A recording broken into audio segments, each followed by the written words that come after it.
Over the past week alone, there have been multiple announcements about mass layoffs and organizational restructuring, from Amazon's announcement about laying off 14,000 corporate workers to the CEO of YouTube stating that employees can voluntarily exit the company and they will be given a severance package, to a more soft restructuring where companies are slowing down the rate of hiring. Now, a lot of the press and media narratives is that this is AI, the beginning of AI starting to take jobs and automating workflows. And that's not really true. AI is involved in these layoff decisions, but not for the reasons people think. Because whether AI can do your job or not, and believe me, it probably can't, is likely irrelevant to the fate of the job itself. I'm going to explain what's happening, what we can expect going forward, and most importantly, what we should be doing in this moment to stay ahead of it. So these announcements seem to keep coming. It feels like the workforce just can't catch a break. And for some of these layoffs, it is standard cost cutting, standard productivity moves, or some course correcting for pandemic overhiring. That's some of it. But the first way that AI is playing a role is that companies are starting to reallocate capital away from labor and towards AI infrastructure. So investments in artificial intelligence are expensive, billions of dollars worth of investments, to put it bluntly, from the energy costs to the chips needed to train artificial intelligence systems. This costs a lot of money. So it seems like companies are starting to place a bet on AI infrastructure, knowing that AI is becoming a foundational technology, that all companies will be building on top of it, and that money has to come from somewhere. So that is some of the organizational restructuring decisions. But the main reason AI is playing a role in these decisions is much more nuanced. First and foremost, companies are not automating roles because AI can complete those workflows. AI in its current form is not capable of automating thousands of workflows. It is not capable of automation at scale at all. I don't care how many leaked memos from CEOs we hear about how AI is transforming their organization. It can do all these jobs. It can't. It still makes a lot of mistakes. It's very challenging for this technology to complete a workflow from start to finish. So that is not what is happening here. Companies are slimming down and becoming more nimble and much more adaptive and much more flexible to prepare for the disruption that they know AI is going to bring. In other words, it's like an anticipatory restructuring. Organizational leaders aren't asking, can AI do the jobs of these people? Because the technology cannot. They're saying, we can't afford to move slowly when AI changes the rules. By cutting jobs and consolidating teams, they're trying to build organizations that are adaptive, flexible, entrepreneurial, companies that can experiment quickly and reallocate resources fast and pivot the moment a new AI capability changes the game and changes the landscape. And here's what I mean by this.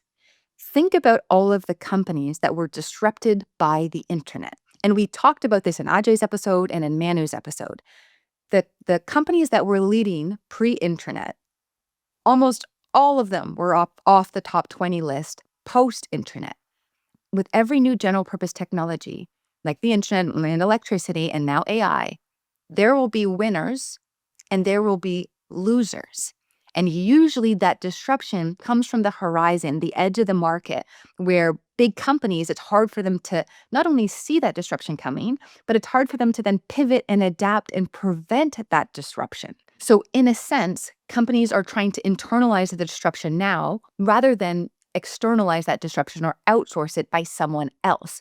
So instead of waiting for an AI native startup to eat their lunch or to pivot faster than them, they're trying to make themselves behave like a startup, lean, fast, experimental, unencumbered by bureaucracy. And we can see this in the statements these CEOs are making. So Amazon's senior vice president of people's experience and technology stated in a recent blog post, this generation of AI is the most transformative technology we've seen since the internet. And it's enabling companies to innovate much faster than ever before. We're convinced that we need to be organized more leanly, with fewer layers and more ownership, to move as quickly as possible for our customers and our business. Amazon knows that Amazon was invented because of the internet. So they're looking around to think, who could be the next Amazon? in the AI first era. If we don't start to behave like a startup ourselves, we will be disrupted by what could be the next Amazon. And the CEO of YouTube states something similar. AI is the next frontier for YouTube. Looking into the future, the next frontier for YouTube is AI, which has the potential to transform every part of the platform. We need to set ourselves up to make the most of this opportunity. The CEO of YouTube isn't planning for a future where creators are now using AI-generated content. No, no, no. That's not the disruption they're thinking about. They're thinking about, what does content even mean in the era of artificial intelligence? In other words, they're thinking, okay, in 1995, what should cable news have been asking about what the internet would mean for how people share and receive content? A fundamentally different type of organization was born because of this technology. So that's what these companies are doing. They are starting to internalize their own disruption, slim down, become much more flexible so they can be prepared for anything and they can innovate and chase the opportunities like a startup. And it doesn't mean that they'll be able to do it, but that's what they're positioning for. And so when it comes to jobs, they're basically making two big bets. The first thing they're betting on is AI's capability, that AI will eventually automate more workflows than it can do today. So investing in it now would give them an early start. But the second bet that they're making, which is the bigger bet, but the more important one, is that the workflow itself could just be irrelevant anyways. So even though AI probably can't do that full job today, and probably not even in the next couple of years, the workflow itself might not even matter anymore in an AI-driven economy. So let's use AI as a forcing function now to prepare for whatever it is that we will be optimizing for going forward. And that's why the current debate around, can AI do your job, is so misleading and potentially dangerous, because that's not the question companies are asking. AI probably can't do your job as it stands today, or it can with a lot of mistakes and is probably going to be more work for the person who has to correct those mistakes anyways.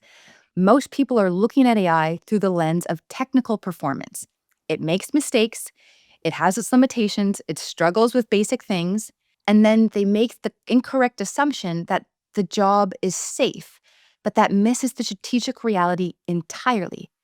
Companies are not worried about whether AI can do a specific job today. They're worried about whether your workflow would even matter in the systems that are coming next. And they're making a bet that either AI will soon be able to be good enough to do that task, or maybe that entire function and all of those tasks within that workflow are irrelevant in the next version of their business.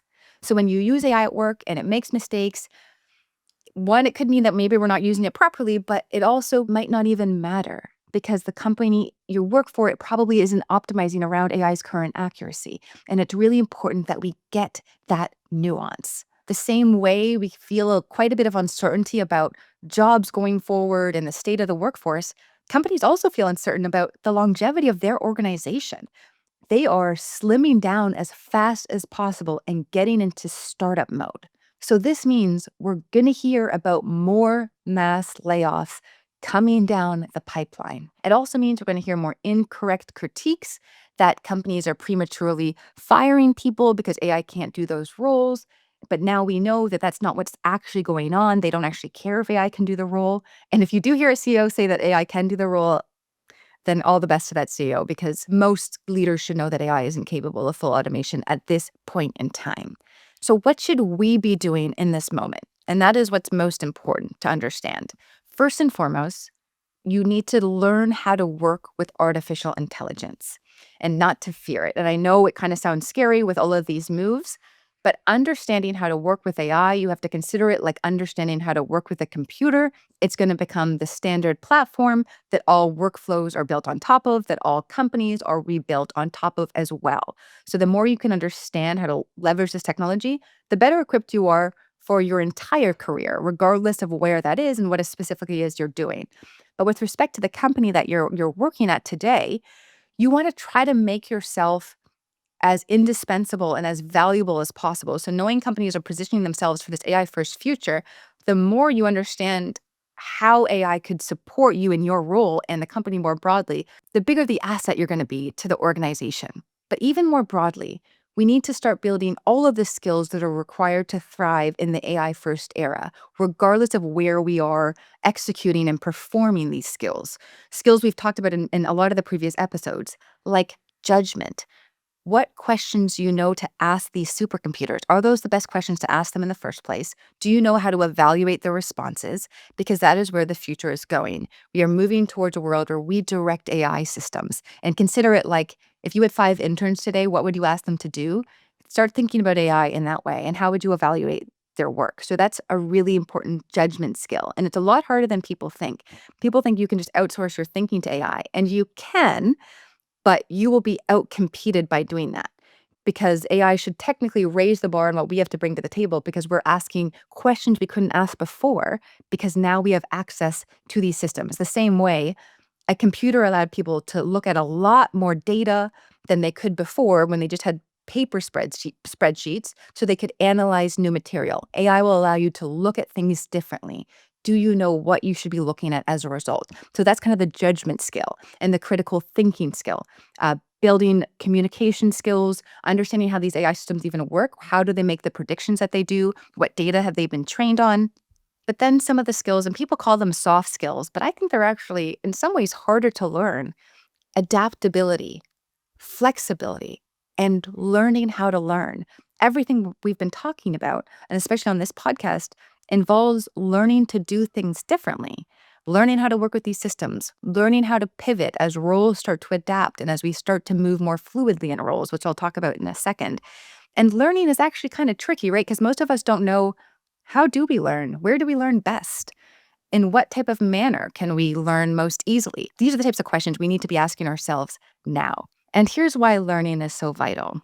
This restructuring companies are going through now isn't going to be a one and done change. When you think about artificial intelligence, this technology is going to continue to learn more tricks over time. What it can do today will be different in 24 months, in 48 months, and so forth. So companies are going to stop hiring for as many full-time roles as they had traditionally because it's just, you don't really even know what those roles are going to entail in 24 months or in 48 months. In other words, we are moving out of the era of this kind of full-time employment where your job is static and where you move vertically up this career ladder based on predictable steps ahead and towards a much more fluid workforce and fluid workplace that is much more about skills than it is jobs. For instance, you might be a financial analyst today, but in a couple years, you might be directing AI systems to do the analytical work, and you're making the judgment calls based on that work. So are you now a financial strategist? And if you don't have the judgment skills, maybe somebody who has stronger judgment skills, but weaker analytic skills, but stronger judgment skills than you, is better equipped for those tasks, even if they have less experience than you. So, and we talked about this in Ajay's episode, it's going to be skills over jobs and skills over experience. And this is an entirely different fabric of the workforce, one where we work more independently, one where we move much more fluidly between different types of roles and projects, and one where there's continual change. And I call this the rise of the independence era, where the dominant fabric of the workforce over the next couple of years will be much more independent workers and much more entrepreneurial. So we'll have to start thinking of ourselves as entrepreneurs that offer a bundle of skills and the propensity and the ability to learn and pivot and adapt. That is the dominant fabric of the workforce going forward. That idea that we learn, we work, and move up a ladder, the career ladder in and of itself, that's going away. We're moving away from job titles and more towards a dynamic portfolio of skills. And we're going to work across multiple projects for multiple companies at once. This is a really big shift to the workforce. And it comes with a lot of uncertainty, right? On the one hand, even just Social Security, a lot of people have their insurance attached to the job that they do. There's going to be big questions around that and questions that we need to start thinking about now. And I've raised these questions quite frequently on my own social platforms and rooms of policymakers, on my Substack. These are issues that we can see quite clearly right now. But then there's also the idea that a lot of people don't even want to be an entrepreneur or an independent worker. There is a lot of safety and security when you can see work as something much more stable. And that chapter of the workforce is closing. And that's really tough. But the more we can start to anticipate these changes, the more we can prepare for them.